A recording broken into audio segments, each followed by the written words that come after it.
Good morning. The morning after Arsenal losing to Everton 2-1. So it's the morning after. Good morning, good afternoon, good evening, wherever you are. Welcome back to the Arsenal podcast. My name is Kosi, and these are the Arsenal player ratings. Who performed? Who did not perform?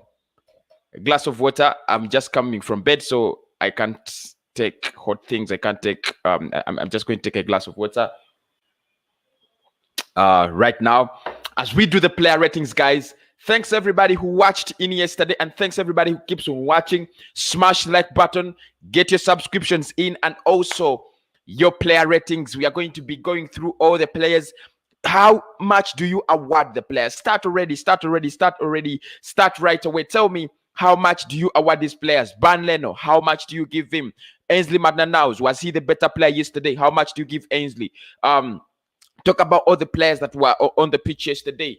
Who else was there? Kian Tierney, Rob Holding, David Louis. How much do we give these players? How much do we rate them? And what was the overall situation on the pitch? This time, it's not about team selection, although I thought it was a little bit, we didn't have much to do about it anyway. But, you thought Mikel Arteta, should have done better. He should have done better, obviously, but we don't want to blame him right now, do we? Because we are just tired of blaming him. So let us go into the player ratings and see. But before we do that, the likes target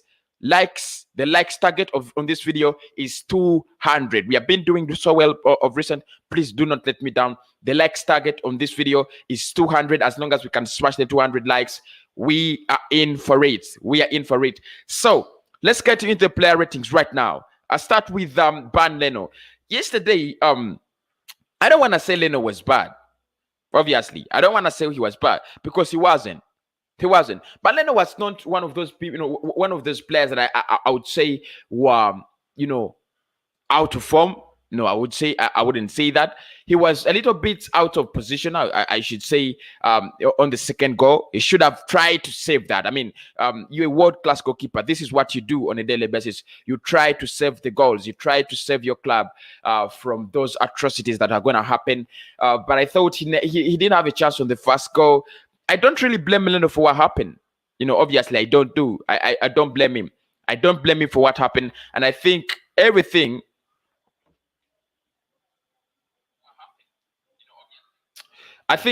that happened yesterday, the goals we conceded, everything that happened was not courtesy of Ban Leno. So I think I'll give him a 5 out of 10. 5 out of 10. I don't know whether you guys do agree with me, but player ratings, Ban Leno, 5 out of 10. I think he was not exceptional, but he wasn't to blame for the goals we conceded. There's some people who want to pick him on and say, Leno, why can't you save these, such chances and so on? But still, like I said, I don't think he's the right player to blame. I don't think he's the right player, to take those, to take the blame. Leno, no. I'll give Leno a 5 out of 10, but he should try to keep the clean sheets. He should try to be, more resourceful, especially at a situation where we are not doing so well. You remember under David Moyes, I always give you the examples of United, Chelsea, and other clubs in the Premier League. Under David Moyes, it was David De Gea that was the savior of Manchester United. That club should be relegated by now. I'm telling you, real facts, real talk. They should have been relegated under David Moyes. But it was their goalkeeper. So we need more from Leno. He doesn't talk. He doesn't command. There's so many things that are lacking. A good goalkeeper doesn't end up being with good reflexes because he does have the good reflexes. I saw him save that Calvert-Lewin shot, and I was like, yeah, he's a good goalkeeper. What a supersonic save! But at the end of the day, you've got to be a leader as a goalkeeper. So I'll give him a 5 out of 10.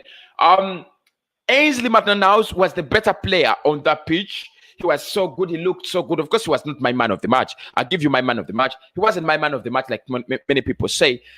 He was their man of the match, but he wasn't mine. So I think Ainsley, it is pretty clear why he should be playing, and Bellerin should be on the pitch, should be on the bench.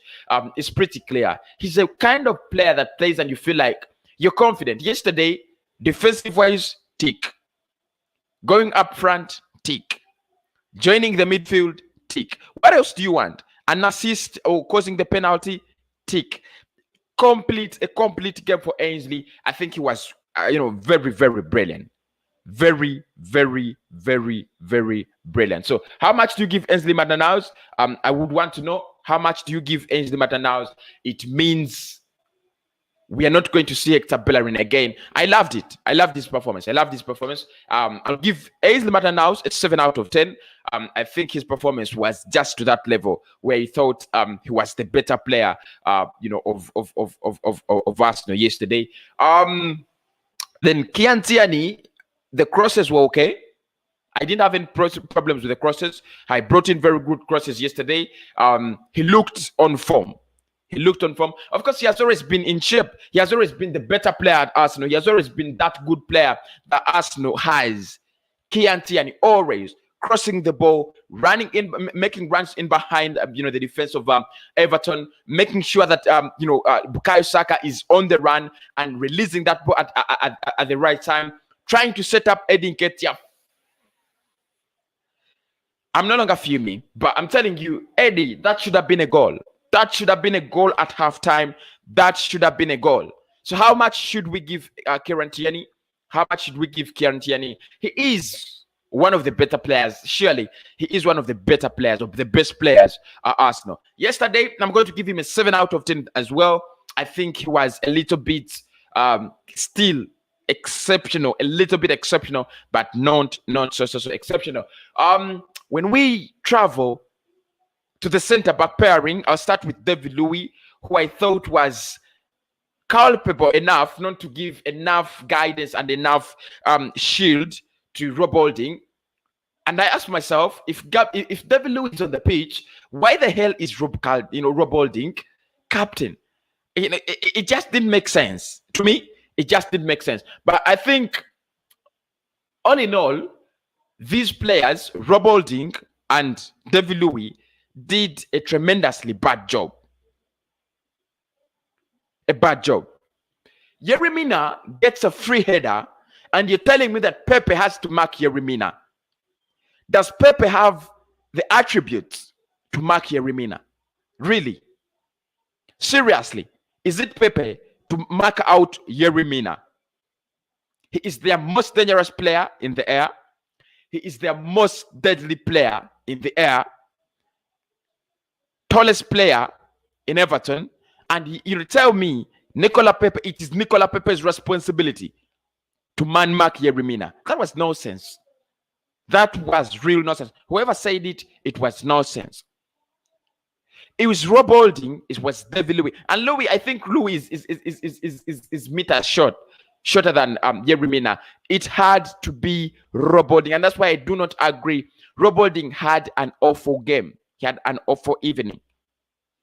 First and foremost, he concedes an own goal, which I don't want to blame him for. But if Calvert-Lewin had scored that goal, you ask yourself, Calvert-Lewin scores a free header when the defender is alongside, besides him, like they're walking, matrimonial something to charge.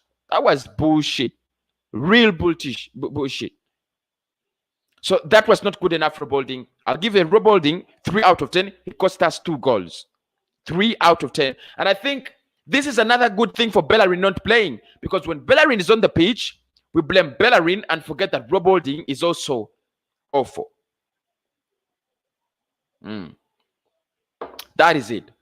So I'll take 3 out of 10 for Rob Holding, and I'll give David Luiz 4 out of 10.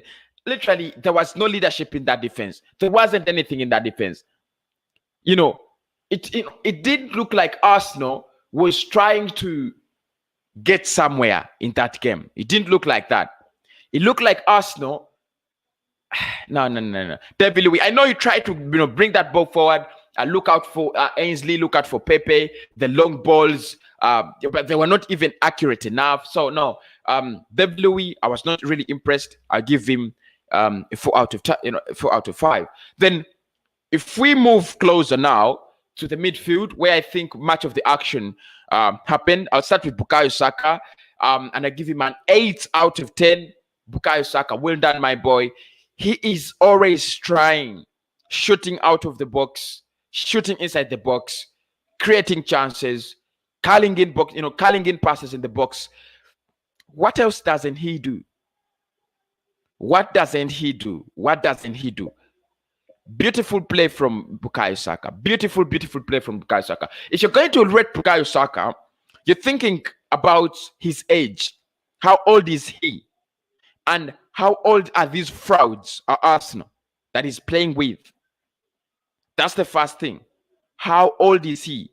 He's one of the youngest players at Arsenal. One of the youngest, 19, 20. But his quality is exceptional. Very, very, very exceptional. He's one of those players that you feel like he is so good. Arsenal just need to use him the right way with the right players. I'll give him an 8 out of 10, Bukayo Saka. He's that player that always tries to make something happen at Arsenal. Always trying to make something happen.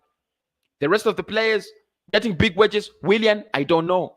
Pepe, I don't know. They're not trying. They're not trying for the manager. They're not trying for the club. They're not trying for themselves. That is how bad it is. Because a footballer would want to try for themselves, fight for themselves, get more game time. They want more game time, but Arsenal footballers don't want that. Footballers I've seen footballers try to get game time. Arsenal, it doesn't happen. Really doesn't happen. That was so bad. Bukayo Saka, 8 out of 10. Mohamed Elneny also started in the midfield, and I'll give him a 3 out of 10. His performance was absolutely, absolutely lost. Till he came off, no, I didn't see him. Actually, in the last 2 games, I think he has let me down. I thought he was the better of Granit Xhaka, but I think Mohamed Elneny, he just gets lost when you need him. That's the problem. And we have said this, he is just not good enough. It's something about him as a player. He is just not good enough for this football club. And everybody knows that. And now we know it, that if there is a player we need to use at Arsenal, it is not Mohamed Elneny. Trust me. You don't want to associate Mohamed Elneny anymore. He's not that awful of a player. He doesn't have bad attitudes. He doesn't have bad character. No, he is a positive player with a lot of energy, running off, up and down on the pitch, but he is not the quality Arsenal need. So how much do you give Mohamed Elneny? I give him a 3 out of 10. How much do you give him? Let me know in the comments, and make sure you rate these players and get me your comments and likes on the video. Like the video, 200 likes is our minimum today. The other player in the midfield was Dani Ceballos. Now, Ceballos, I think he had in the past 2 games against Southampton and against Everton, he's a little bit improving. He's a little bit improving, going forward, passing that ball forward. You think he's this kind of player that you're like, he's a little bit improving. A little bit improving. And I do agree with some of the Arsenal fans who are telling me, because he is a good player, but he needs, time. He needs, a good surrounding. But again, not that kind of performance that you think was enough to give him a 6 out of 10. No, I'll give him a 5 out of 10. I think he tried. I think he tried to get us in the dangerous areas. He was trying, passing that ball all around, taking in, manning the midfield and everything. He's a quality player. You can see the quality in him, but still, I was not impressed. 5 out of 10 for Dani Ceballos. Ooh. The front three is where we are going. Willian, Nketiah, Pepe. Absolute shambles of a performance. Absolutely rubbish. I just don't know why Willian stayed on that pitch for that long. Nicola Pepe, he scored the penalty. That is the only moment he had in the game. One moment. He was not close to setting up an assist. He was not close to setting up a goal for himself. He was not close to setting up anything in that game, apart from the penalty. Well taken penalty, though. Brilliant. Really, really brilliant. Brilliantly taken. So if guys, if you're going to talk about Nicola Pepe in this game and how you would rate him, for me it's as easy as he gets a goal, he gets a 1 out of 10. 1 out of 10. Now I told you the reason as to why I rate Pepe worse than any other player is because I know he has the potential, but he doesn't put it out. I would give Saka 8 out of 10. I'll give Pepe 1 out of 10, although he got the goal, because I know he has that potential, guys. He has that potential, people. He needs to show us that he is the Arsenal player we signed on a record transfer fee. That is it. Nothing more, nothing less. Pepe, 1 out of 10. Eddie Nketiah, he missed a big chance. That's all he had to do in the game. That's all. Missed a big chance. I mean, that's all he could do in the game. Right? That is it. So Eddie Nketiah again, 3 out of 10. And Willian, I'll give him a 0. I'll give Willian a 0. What did he do? What did he do in that game? 0. Absolutely 0. Let me know what you would give these players in the comment box. Nketiah stats why. If you're gonna make holding, this is Prabhu, our captain, who gonna explain this Arteta. This Arteta is out of his head. We really need Ozil back. Good morning, Prabhu. Or good afternoon, bro. Ayman said, I don't know how you are winning against City and then versus Chelsea. I don't think we are going for wins. Pepe is doing better than Willian. Yeah, I saw it, but he's not. He's still not good enough. If Arteta playing Nketiah, then Balogun is not even on the bench. I think there is no fixed criteria for the team selection. Willian 0. Thank you, Prabhu. 0. Absolutely 0. Big Region Bosco says Pepe gets a 3 out of 10. So look, guys, I do not disagree. That performance was so bad yesterday. It was so bad. It was so bad. You just look at yourself and you're like, how do I rate these players? How do I rate the Arsenal players? How do I rate these Arsenal players? That shambolic performance in there. Negative performance, bad football. How do I rate them? How? But again, at the end of the day, you've got to rate the frauds. You've got to rate the frauds. But that was not football. That was not football. I'm going to speak to you soon. We are having 2 shows coming up. Mikel Arteta out. A show that's going to be very massive. You'll have your say. You'll have your say on the camera, so make sure you're on. And then the other is the weekly Arsenal transfer roundup, again, where you'll have your say, so make sure you're on it.